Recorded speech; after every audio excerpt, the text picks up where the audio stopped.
Hello and welcome to Feminist Frequency's Star Trek podcast. We're back with season 3 of Star Trek Discovery. I'm your host, Anita Sarkeesian, and while we do not have Ebony, we do have some great guests for y'all today. So first up is Jarrah Hodge, an award-winning feminist blogger and co-host of Women at Warp, a Roddenberry Star Trek podcast. In addition to Women at Warp, you can find her blogging about feminism and women's issues in Trek at trekkiefeminist.com. She lives in Ottawa, Canada, where I heard it just fucking snowed. That is accurate. Oh, that's terrifying. All right. Well, hello. Thank you for joining us. Thank you. We also have Sarah Gulde, who started watching Star Trek when TNG premiered in 1987 and has never actually stopped. Ever.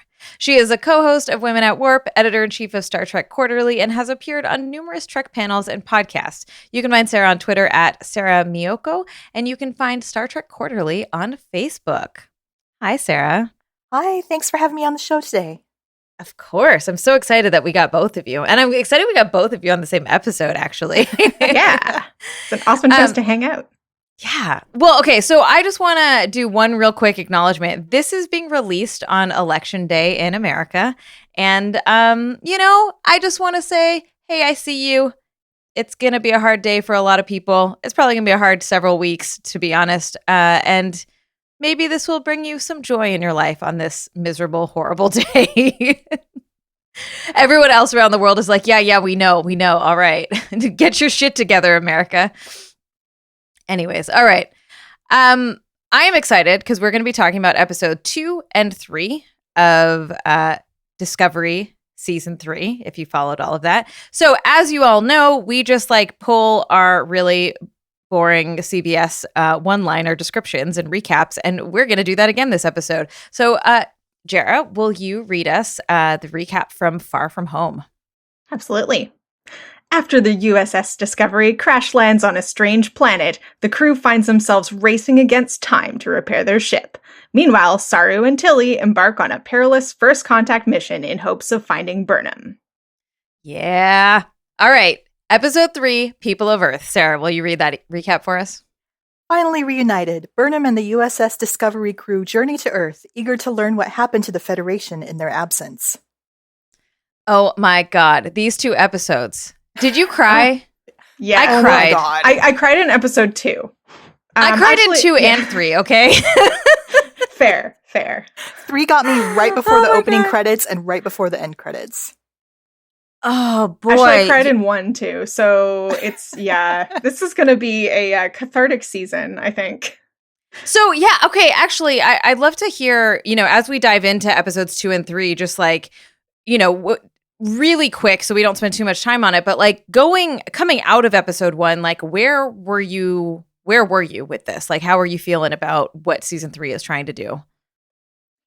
Well, I had certainly been saying kind of since before the first season of Discovery, because there was a lot of discussion about this isn't going to be real Star Trek because it's too dark. And I was holding out saying, but I think it would be great if Star Trek could show us how we get through that period. And I don't know that it totally delivered in seasons 1 or 2 on that goal that I had for it, but I feel like it's kind of forced to now, and it the timing could not be better. And it feels like it is, moving us through a really difficult period of time while keeping us grounded in those Starfleet ideals in a way that the other seasons didn't really do. And it is just a giant metaphor for 2020. Yeah. Sarah, how did you feel coming out of the first episode? I totally agree with what Jarrah said about becoming lighter. I felt like the first episode with its environmentalism theme was a throwback to Star Trek 4 when they were trying to lighten up the whole movie franchise and decide instead of having a villain, they were just going to do an environmentalism theme. So that made my heart happy. And I loved the whales. Yes. And they let Michael Burnham have a whole bunch of comedic lines and scenes to deliver, and they brought in Grudge the cat, and it definitely set a whole new tone for this season. Yeah. Okay, y'all know that I have been a little Haiti on Discovery. And there's a lot of grading on a curve, right? That I do, as someone who's doing this podcast and someone who like, cares about the Star Trek world, like Discovery is hard for me to like get down with. And I've liked 3 episodes so far. Like I'm kind of scared to care and to get invested because I'm just waiting for it to start sucking. And it's a weird place to be in because I wish that I could just like fall into this show and be like, okay, great. Discovery has found its footing and it knows what it's doing now. And like, I'm here and I'm ready and I'm hyped, but like, I need more. Like I need like at least 3 more episodes for me to like fully give myself over to this. So I was actually thinking about this the other day. I know, Anita, that you're a huge fan of Schitt's Creek. And I feel like this is like the beginning of Schitt's Creek when you don't like anybody. Nobody is likable. But now you get in like, I don't know, for me, it was 4 episodes in. And you start seeing how they're developing and turning into actual human beings and you fall in love. And I feel like Discovery's gotten to that point now. Yeah, I kind of feel like, I'm excited for us to talk about the specific reasons why this happens in these 2 episodes. But I'm excited for a couple of things. One, episode 3 felt like the first time we got some old Trek in our new Trek. Like that was the first time that I was like, oh my God, are we talking about diplomacy? Like, and doing it, like, and actually like being these people again. Like it just felt like what I've always loved about Star Trek, theoretically or otherwise, right? Like it's not like Star Trek was consistently like that. And I also love Burnham. Like I was always on the fence about her before and I, waffled and I don't think that they figured out who she was. And in this season, when Tilly says to her, like, you seem lighter, like, it's just, I was like, yeah, like she seems more complicated and more personable and like just more fun in a way that I am drawn to. And also they like got her, at least they figured out what to do with her hair after all this time. Where is Ebony when we need her? Oh, we have a hair report that we will be playing for everybody at the end of this episode. But yeah, I feel like the crew, like the characters, which I think is a reflection of the actors all being in their skin, just like from the get-go, they all just feel like they're really fully inhabiting the characters. Like they really love their fellow crewmates. It feels like a lot more like a family than previous seasons to me too. Yeah.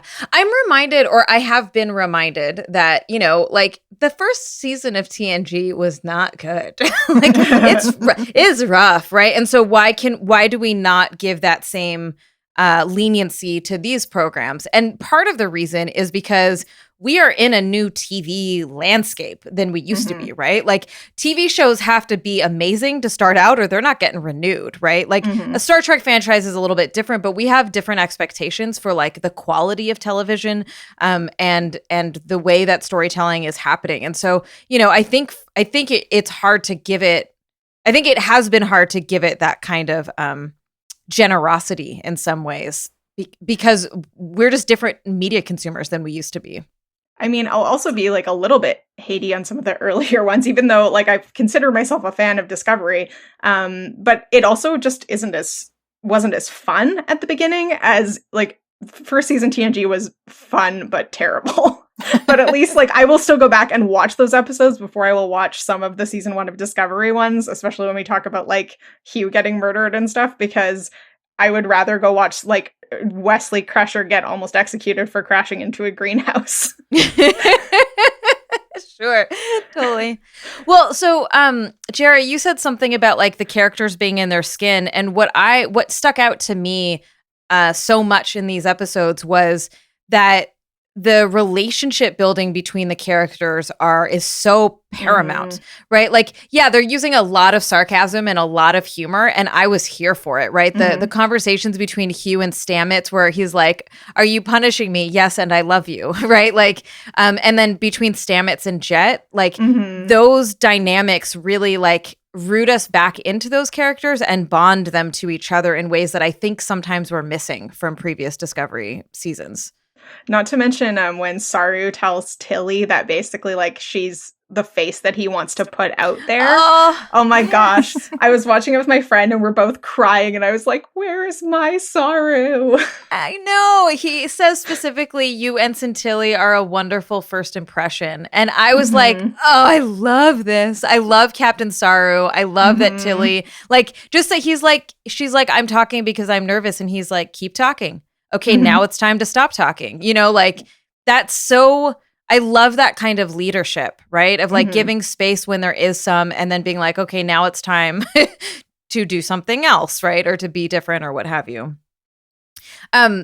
So since we're in that scene, like, what did you think about the like weird momentary like Wild West that occurred? Like the way that I was so confused when Saru and Tilly, they were doing the like getting dressed and like putting their clothes on in this like segmented way. And then when they showed the like walking into the bar, I was like, oh, they're trying to like make this the Wild West theming.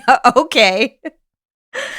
I was kind of there for it, although I kind of thought they almost, if you're gonna go to the point where it's obvious, you should go all the way. And they did not have anyone like have to do a backflip over the bar during the fist fight. And I was like, you missed a really good Western cliche opportunity if you were gonna go there.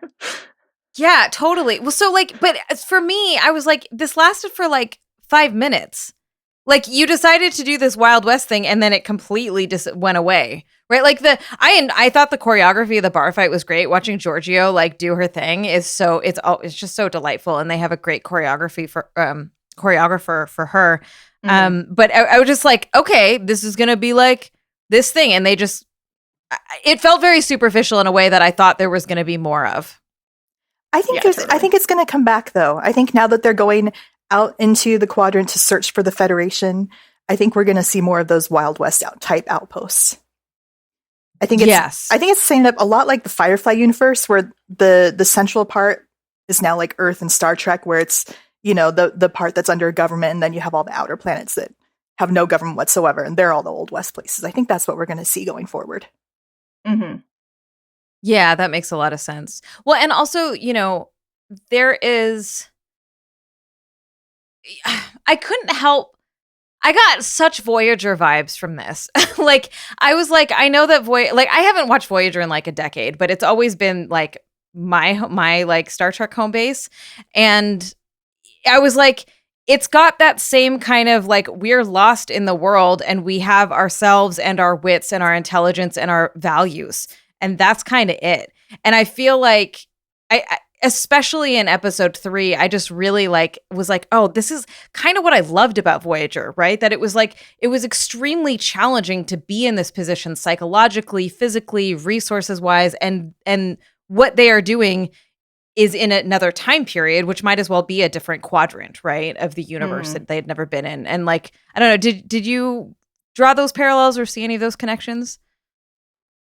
Not immediately when I was watching it, but I see what you're saying. I think that there is some really nice tension built by the situation that doesn't rely so much on some of the kind of, darker characters that we had in the first couple seasons. Yeah, for sure. And like that it's not so much, God, I'm so glad. Season 1 was such a fucking nightmare. Like, I'm so glad that you get to have this core group of people that are like in it together, right? Like, even when Giorgio is being so difficult and like not being a team player, she's still kind of being a team player, right? Like, you have this core group of people that are like banding together in this difficult time, as opposed to what is his name, the old captain, that you're just like, what is wrong with you? And everyone like feels weird about Burnham. Let's pretend that season didn't happen, shall we? I feel like they just had trouble finding the exact tones of the characters, because especially for me, Stamets in the first season just read as mean, and now he reads as adorably cranky. Yes. Like, yeah. I feel like they just need that fine tuning. Oh, and speaking of Giorgio, I loved her Scooby-Doo moment in episode 3, where she's just her Scooby-Doo moment? Diplomacy takes too long and she unmasks the guy. Oh yeah. That's right. So that's an interesting thing here, right? Like, so episode 3 specifically is the one that I think really stuck out to me as what I was saying before in terms of like, it felt like old Trek in a lot of ways. Like, we have to do this thing. We have to like actually communicate and talk and understand our differences. And like, you know, while there is Giorgio being like trying to solve all of the problems with violence, right? And also acknowledging and recognizing that like Burnham is different and Burnham's a little bit more like her than she used to be, right? Because she's had to survive and struggle in the same way that, or in similar ways that Giorgio has. But that moment where like the people from the Earth and when realize that they're both humans, which shouldn't be the point, but that they, you know, that like they can actually work together and support each other, was so profound to me, because we haven't had anything like that in a long time. Mm-hmm. And yeah, I like 100%. I like the statement they're making about nationalism there. Yeah, absolutely. So yeah, I also like, how do you feel? Okay, so some of the bigger picture stuff that's happening is like, what is the burn? Right? Like, I don't care about the burn at all.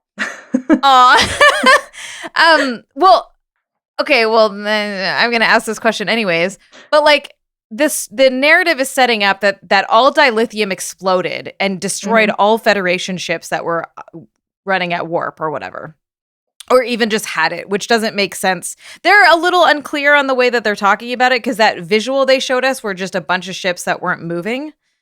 But then they're trying to pretend that they survived because they weren't in warp at the time. Whatever. Like, what do you think is happening here? Do you think it's sabotage? Do you think that it's like a phenomena, like a natural phenomena?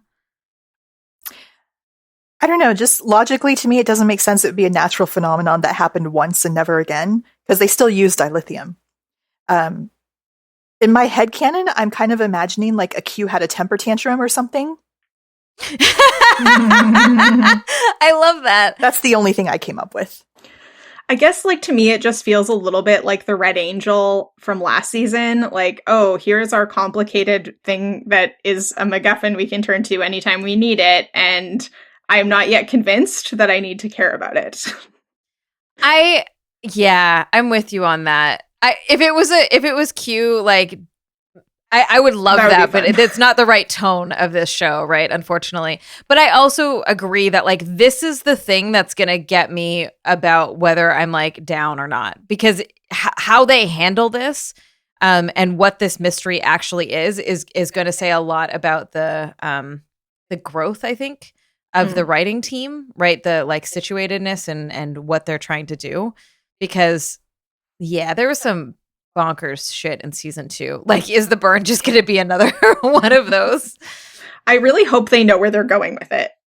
I know, me too.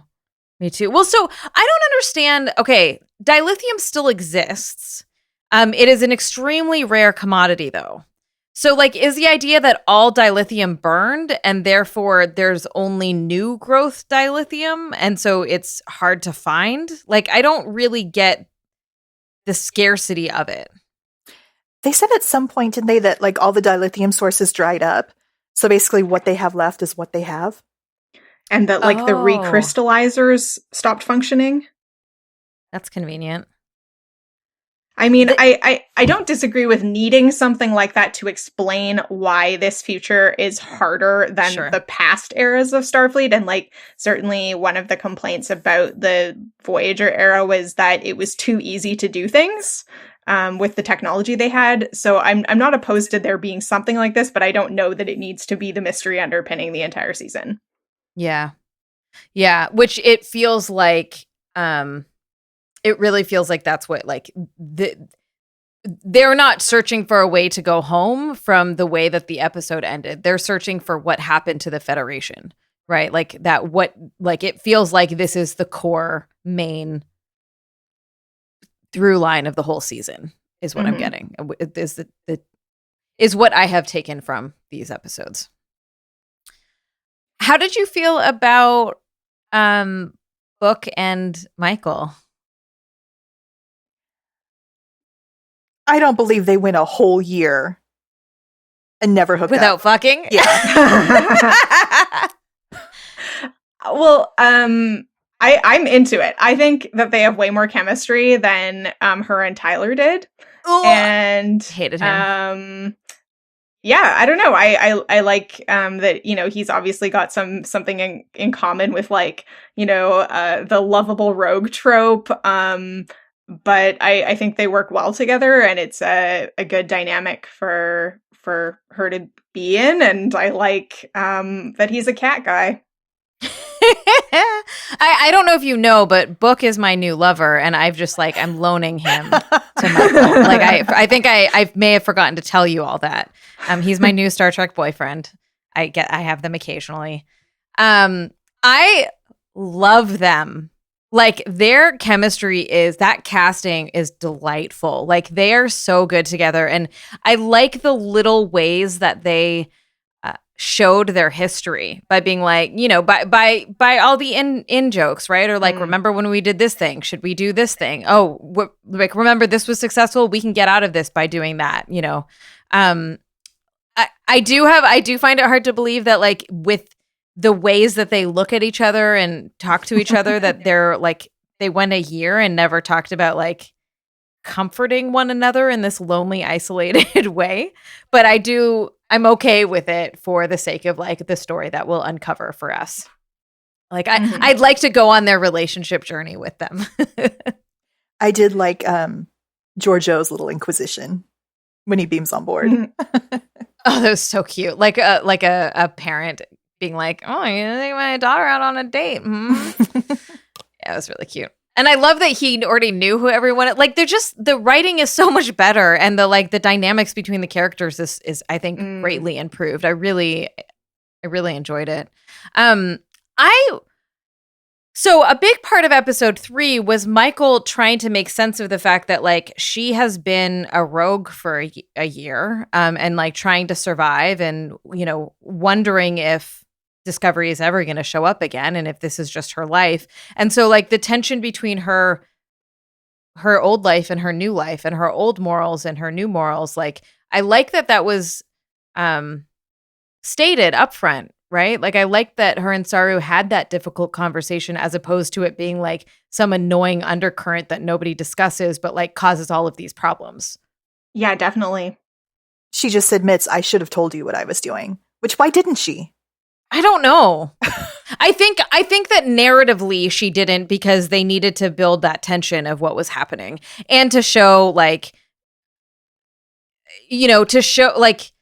created tension, right? You're does Saru know her as well as we think she, is that relationship as tight as they think it is? Did it pass the test of time and all of that kind of stuff? But I like that she at least said that afterwards, and said I had to do some shit. Really the tension here is her being do I believe in Starfleet's values still? I kind of felt like they should have made it longer than a year, because to me, I found it hard to believe that she would shift that much in just a year, not to mention grow that long hair. It's probably not her hair. But she also gets that. Just speaking for Ebony, as she said on the last episode, who's doing her hair in the future? Who's braiding this hair? How's that happening? Who's Book, got hopefully. the scoop? Oh my God, don't do this to me. I need that fan fiction. Someone send me that fan fiction, please. But she also gets that nice scene with Tilly, where Tilly basically recognizes that she let them go. And I was watching the recap by Jessie Gender of this episode, and she made a really good point about how Discovery really embraces allows Starfleet characters to show emotion on duty. And that's one of the things I love about this, or that made me, feel like I love this show again, is I'm the idea that it's acceptable to have feelings and to openly discuss those feelings with your colleagues. And I feel like that is a Starfleet ideal I can get behind us aspiring to. Absolutely.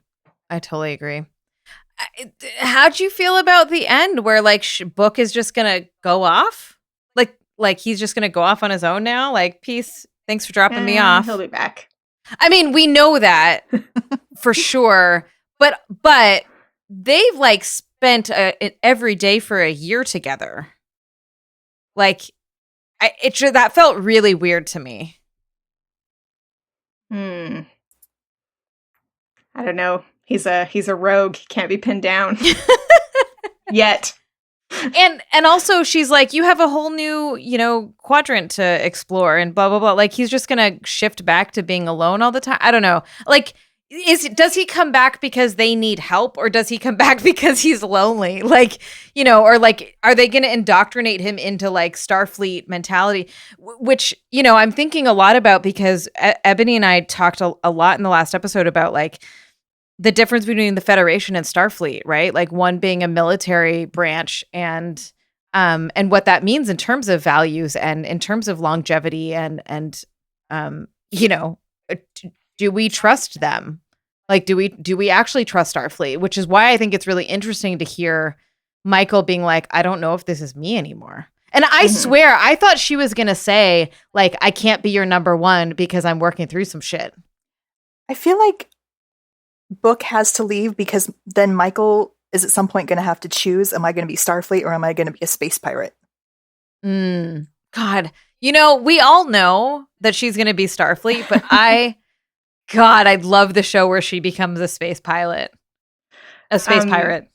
But maybe it's also bridging. Maybe they're going to bridge those two in some way. Like, I mean, think about the way that, sorry, spoiler alert for the end of Lower Decks, for the end of the first season of Lower Decks, where you have the captain have to admit, like, yeah, you did all these things against the regulations, but we would have died without it. And we need your kind of creative thinking. So maybe they're going to realize that, like, Starfleet needs to change from this way to meet the new reality. And there's a way to do that while preserving our values, but maybe being like a little less uptight about some of the other stuff.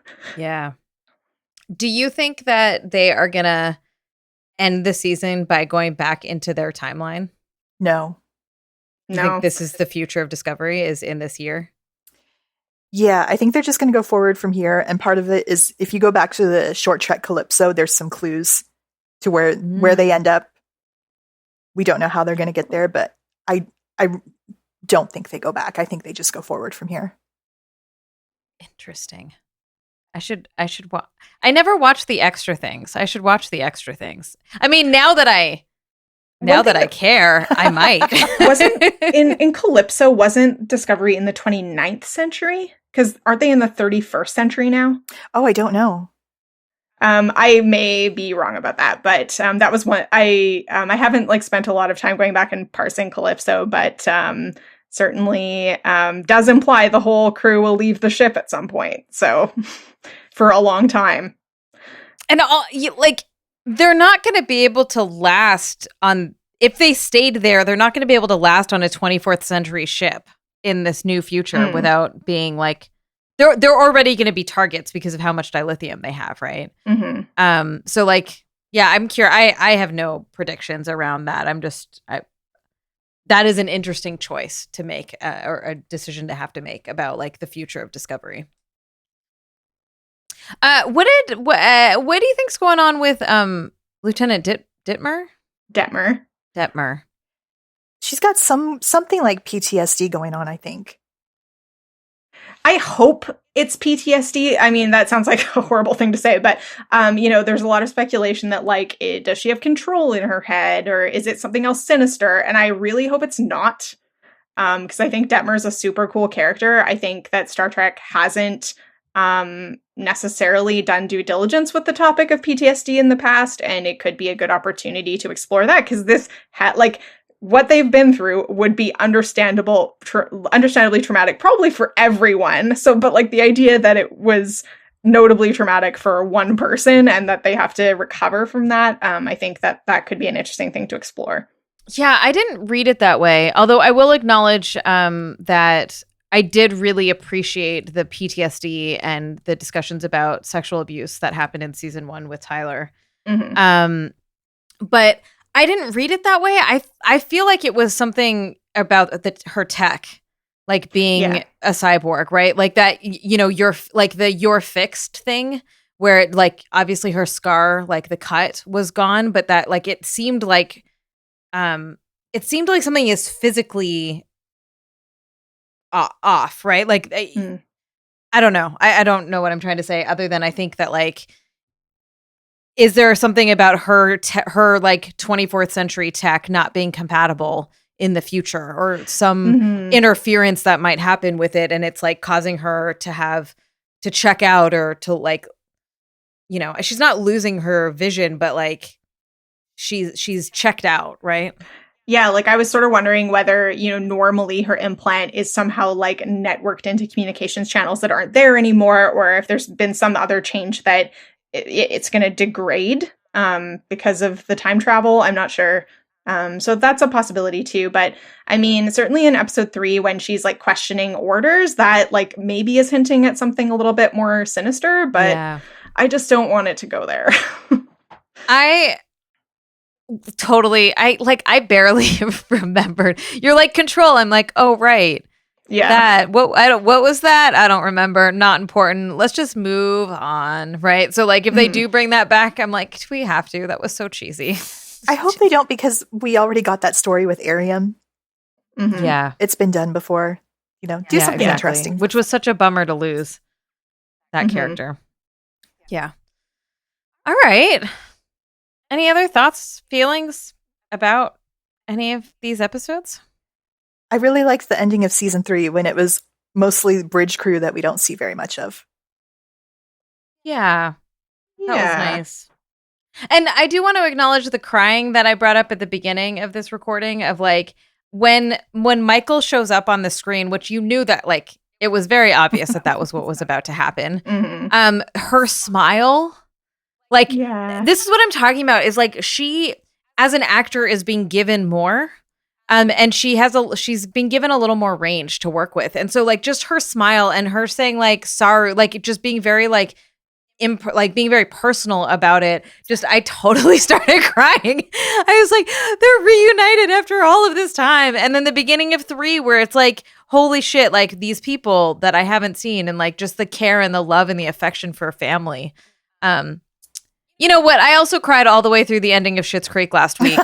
So I feel like maybe anything to do with like family and community is making me cry right now. I mean, it's a very good ending. I love the choices that Doug Jones is making to make Saru a very touchy-feely captain, and not in a creepy way. But like he'll put his hand on your shoulder, or he'll give you a hug, and everything seems better. It's delightful. I love Saru so much. Yeah. I also, I just wanted to briefly touch on Non, who I'm glad is like now more of a main character. But I feel like in episode 2, like I'm looking forward to seeing where she goes, because episode 2 is basically like, you're in charge, and then somehow didn't know that Giorgio was shady. Even though she spent the whole like end of the last season like palling with Giorgio kind of. So it was weird, like a weird kind of position for her to be put in, but I do like her being there. Although I also didn't necessarily buy the like I wanted to be there because of Arium thing. That was a bit weird. Like it felt a bit tacked on. She's a security commander, right? Yeah. Yeah. That the line where she goes to find Tig and is like, Giorgio said she was here helping. And Tig was like, when has Giorgio ever helped, right? Like, I feel like that was hilarious, but also, like, to your point, it felt like it was just there for comedy and didn't make sense for, like, you're the chief of security. Wouldn't you understand who these people are? Yeah. Yeah. Yeah. That's true. Oh, also, we didn't talk about Adria. Adira, thank you. The teen genius that was sabotaging the ship that wants to join Starfleet. Yeah. I'm here for the Trill, but not Trill. She is adorable. Yeah. I love that it really highlighted, you know, like you learn so much about her character without it being like the first thing that you learn is that she's non-binary. And I think it was cool. Yeah, like just super smart, you know, sassy about all these antiques. I liked it. I liked Adira a lot. So I said she. Was that wrong? They're using she, her in the show. Yeah. Say that again? Yeah. They're using she, her in the show. Okay, got it. And they haven't got into like a discussion about it, and they could sabotage themselves a little bit, depending on the way that they tie the Trill story into it. But I still think it was a promising first appearance. Yeah, I thought it was very interesting too. I'm like, I've rewatched the first 2 episodes of DS9 too many times because I cannot get into that show, which I need to just skip to like season 4 or something, because I like whatever. Anyway, so I know a little bit about the Trill just from that. But like I didn't quite fully understand what was happening here about how she's human but not, and like the Trill is in her but not, and like I'm curious to see what they do with playing out some of those threads. And I loved her scene with Stamets, where you could really see like here's veteran actor leading this relatively new actor through her first really big scene. And it was so touching. And I've seen them all together on panels outside of this, and you can see how much the other actors love Blue and Ian and want them to succeed. It makes my heart so happy. Aw, that's delightful. And I love that on the show, like Stamets wasn't, you find out that Adira sabotaged them and they didn't immediately report her, right? That like, that it was an opportunity for Stamets to be like, okay, well, I'm just going to tell you how, like, everyone was trying to be secretive about what was happening and being from the future. And Stamets is like, nope, just going to tell you everything right now. Here we go. Like, are you on board? Cool. So, all right, then why don't we do some ratings? So let's do ratings for both episode 2 and 3 together, because I feel like we kind of talked about them together. Where do you come down on them? And you can rate it however you would like. Okay, I'm going to say that I did enjoy 3 a little bit more than 2, but as a package, I will rate them 7.5 slices of cake out of 10. Because cake is eternal. Yes. Cake is eternal. That was the best line. I can't believe we didn't talk about that. You can also rate them separately if you wanted to. That's good. But, yeah. Okay. All right, Sarah, what do you think? Okay, first of all, other favorite line when Tilly is like, we could give her some of your weird mushrooms, and Stamets is like, who are you? Oh, that's so good. I know. I'll say 4 out of 5 because I wasn't like falling off my couch bawling, but it did get me a couple times. I'm gonna give it 12 dilithium crystals out of who knows how many, because like I really enjoyed myself, and that doesn't happen very often. So we're just gonna roll with that and not question it too much. All right, we do have a special treat for you. Ebony sent me a little hair report recording for episode 3. So we're gonna play that now.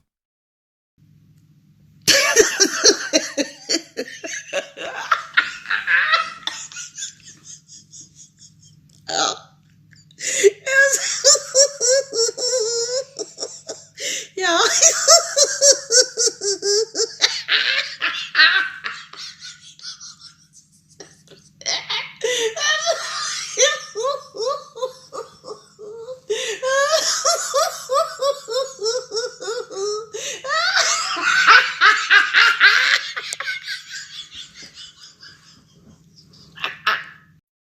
Okay, what an informative hair report. You can hit up Ebony on Twitter if you would like to know more about how she felt about the hair in Star Trek Discovery, episode 3. She's at Ebony Aster. Tell her I sent you. All right, y'all.